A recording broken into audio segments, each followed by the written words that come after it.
Okay, so we have two long rows of blocks that we're going to put together. And rather than put together one long row on the bottom, a long row on the top, and then you've got to go along and match each of those seams, I think doing it in a block of 4 is easier. So the first thing I want to do is I got to remember to move that holly out of the way. And I tried to pin it, it's a little thick. So I'm just going to take some tape and tape that out of my way because it's pretty darn close to that edge, and I wouldn't be surprised if it gives me a little. Let me see if I can pull it more out of the way. It gives me a little trouble when I get there. So what I'm going to do is I'm going to sew this one to this one, this one to this one. I'm going on this side.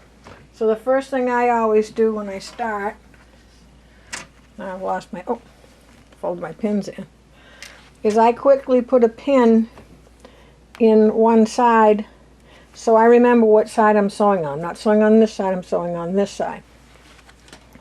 The first thing I want to do is to be able to match my corners.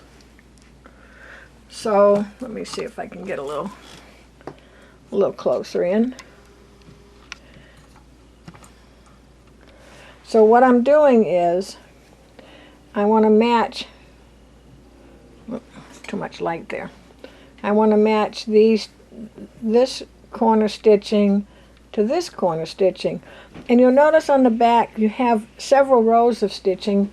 A couple of them being, the first one being that was your placement for your batting and then tacking the batting down. So it's really hard to tell where the corner is. But if I put it down, get over this a little bit better. And I'm going to put my pin through. I'm going to look to the other side. I'm going to put my pin through and make sure I have my corner. And you can see I've got the pin right in the corner. And then I'm going to put my pin into, I'm trying to do this so you can see. Put my pin into this corner. And my pin should be straight up and down. See how it's straight up and down? If it's crooked, then I'm not lined up right. So I want that straight up and down. Then I'm going to go to the other corner and do the same thing. But when I put it through, because there's so much thread in the back, I want to make sure I'm really in the right place here. And then this one's a little bit easier because I can stab my pin right into it. And I want to make sure that both of my pins are straight up and down. So then I'm going to go ahead and clip it, because if I turn my pin, see, I'm moving my fabric. So then I'm not straight anymore. Oh. To make sure when you use your clip that you don't fold your fabric over. I just folded my fabric over, so I want to redo my pin again. I want to make sure I'm in the corner and in this corner. Make sure my pin is straight up and down. Put my clip in right about there. Same on the other end. I want to make sure that my pin, see, my pin's not straight. I want to make sure my pin is straight up and down. I'm going to stick a clip on it. And then I'm just going to double check my middle. So I'm going to stick my pin in, peek through, make sure I'm on my correct thread, and put it on the right one on the bottom. Make sure my pin's straight up and down. And again, I'm going to put a clip on it. And now that's ready to sew. And when I sew it, let me come over this way so that you can see. Oops, sorry. Darn cameraman. Let's see. when I sew, I have to make, I'm trying to make room enough for me to sit while I'm sewing. There we go. When I sew, I need to be, let's see, there we go. I need to be just inside of this line. So see how this line is here? I want to be just inside. Let me see if I can take my pin for you. I want to stitch right along here. And then none of this will show. So let's go ahead. And now, there we go. Let's go ahead and sew. I've got my walking foot on. I don't seem to have any thread though. So let me get some thread going here. Thread my machine.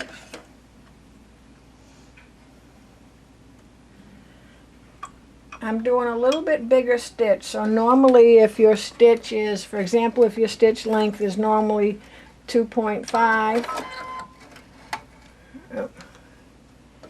then I would make it 3. Just because we're going through a lot of thicknesses.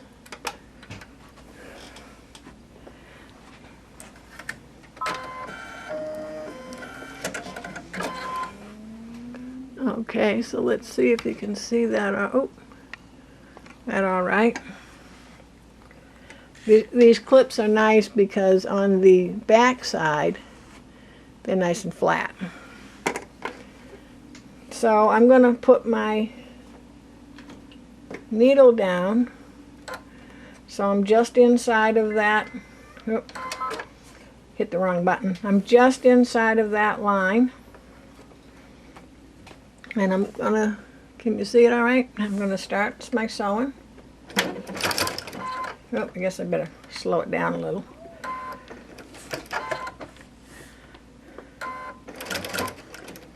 And I did a little locking stitch there, and I really don't need to, so let me shut that off.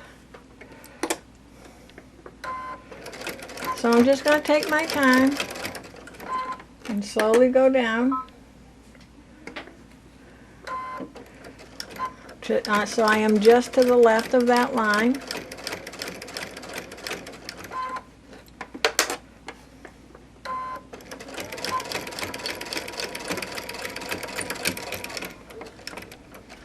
And I'm just going one stitch past this line right here, your stitching, the previous stitching line.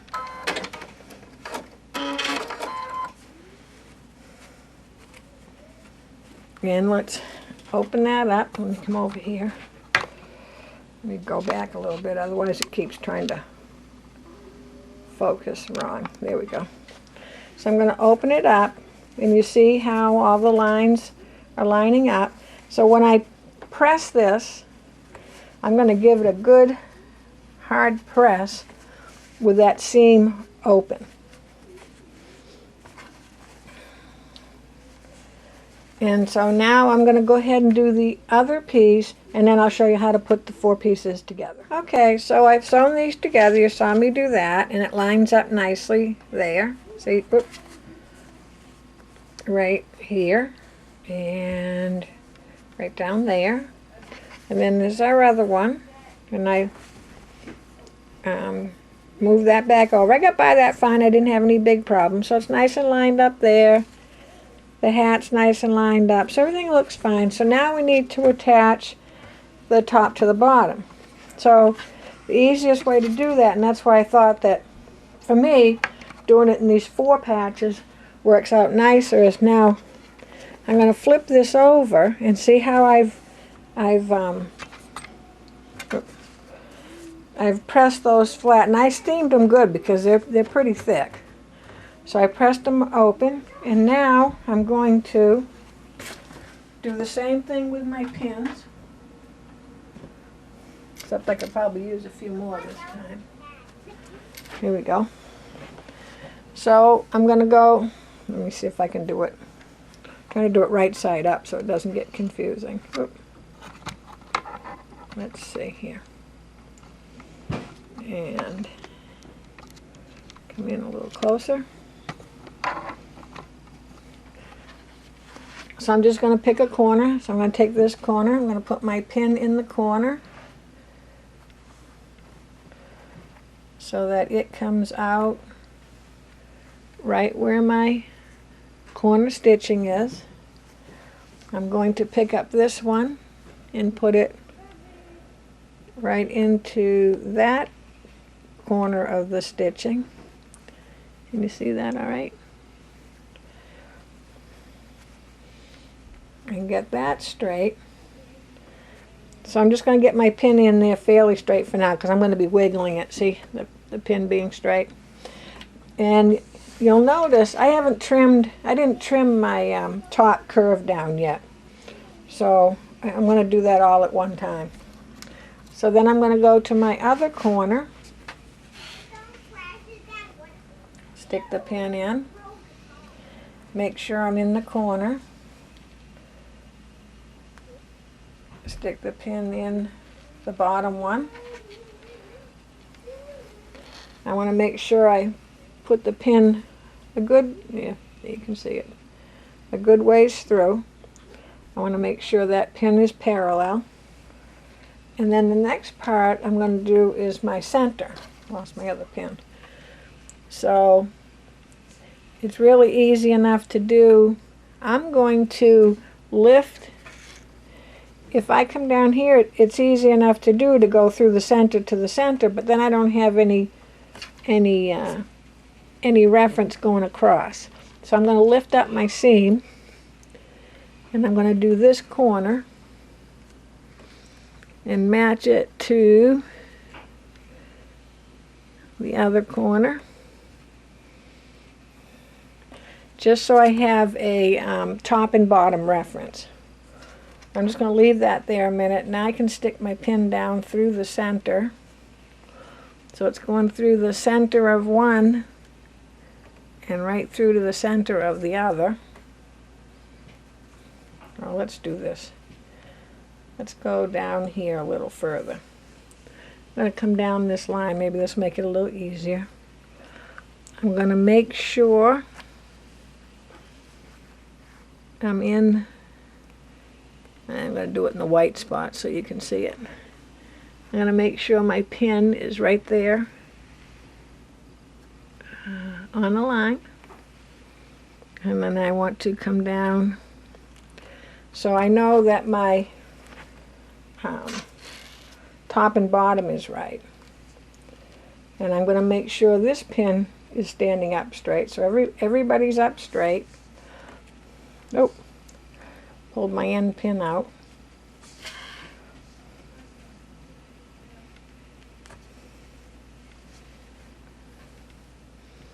So I got my end pin in.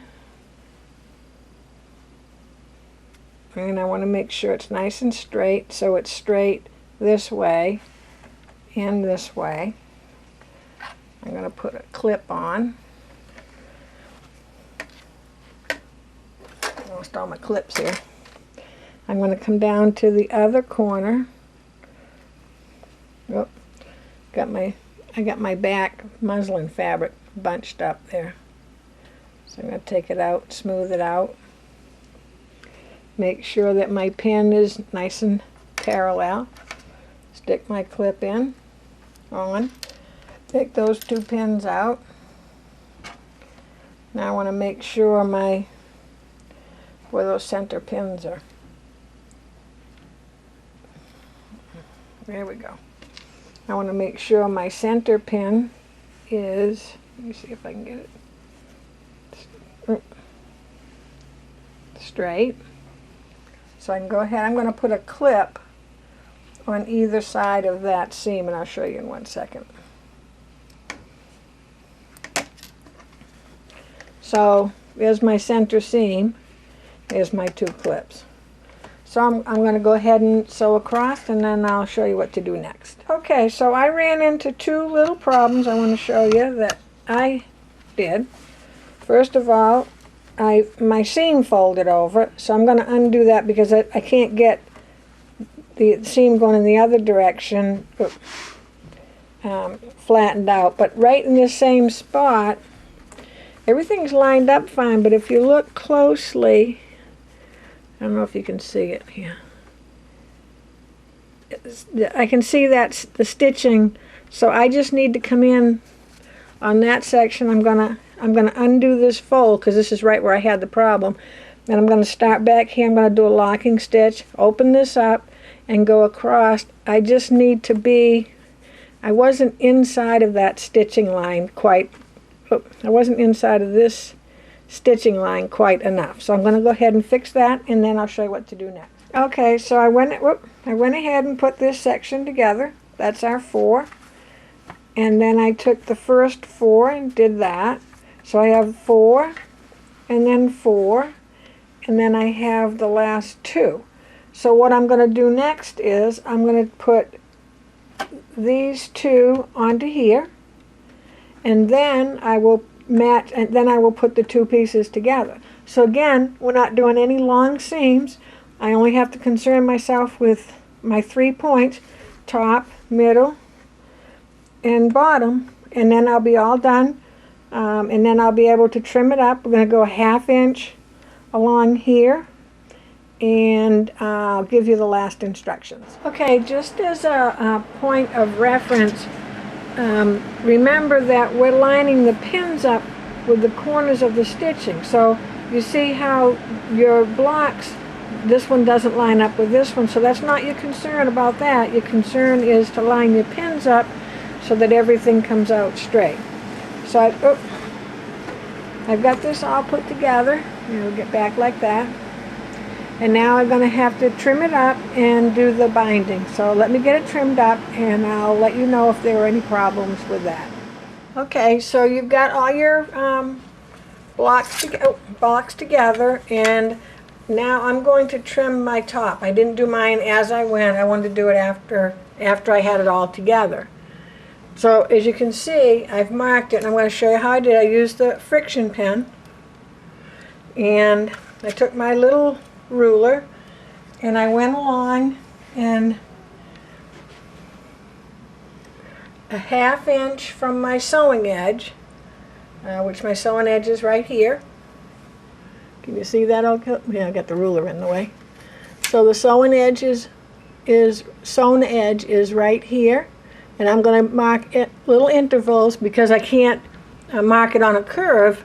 So I'm going to just go and put my ruler on, and every once in a while I'm going to mark it 1/2 inch away. When I get up to the top part, let's see if you can see it a little better. When I get to the top part, it's straight there, and it already is about a 1/2 inch, so I'm okay there. And then I'm going to come down the other side. Let me make sure you can see that all right. And again, I'm going to every maybe inch or 2, no more than that. I'm just going to make a mark.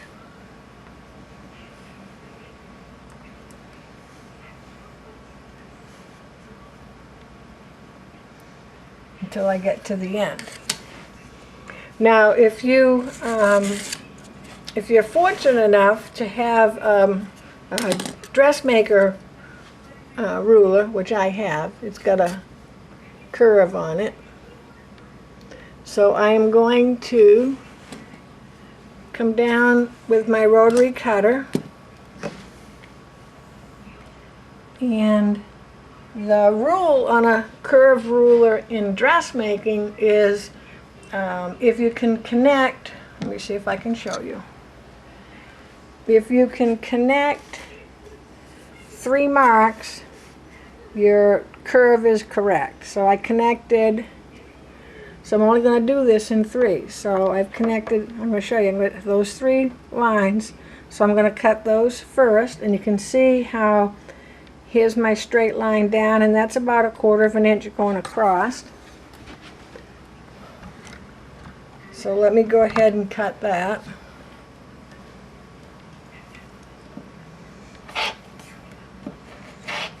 And I've got a lot to go through.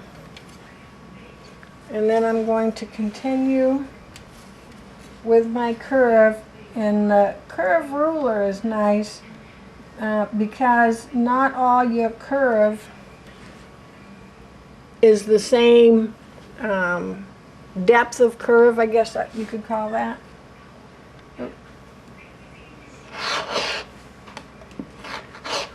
If you don't want to do it, and if you don't have a curved ruler, you can slowly go with your rotary cutter, or you could actually do it with scissors.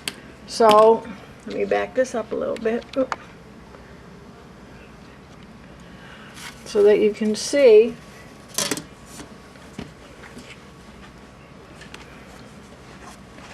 So here's this side complete, and now I'm just going to go to the other side. You can see where I marked it and do that.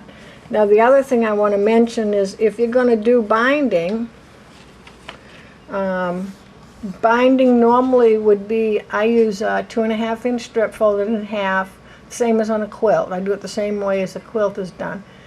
And a 1/2 inch is going to be too much to have on that seam allowance, because you would sew your binding just inside of here so those stitches don't show when you sew it on. So this is way too big.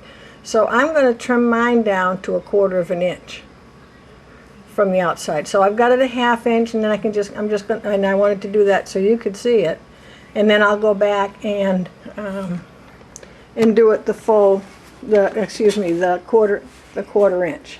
So there's my snowman all done. I just got to put the binding on, and you're going to use bias binding because you got the curve, and put it on the same way as you would a quilt binding, table runner binding, however you normally do it. I sew mine and then fold it to the back, and then hand sew the back down. That's just the way I've always done it, and that's my personal preference. So good luck and have fun with this project.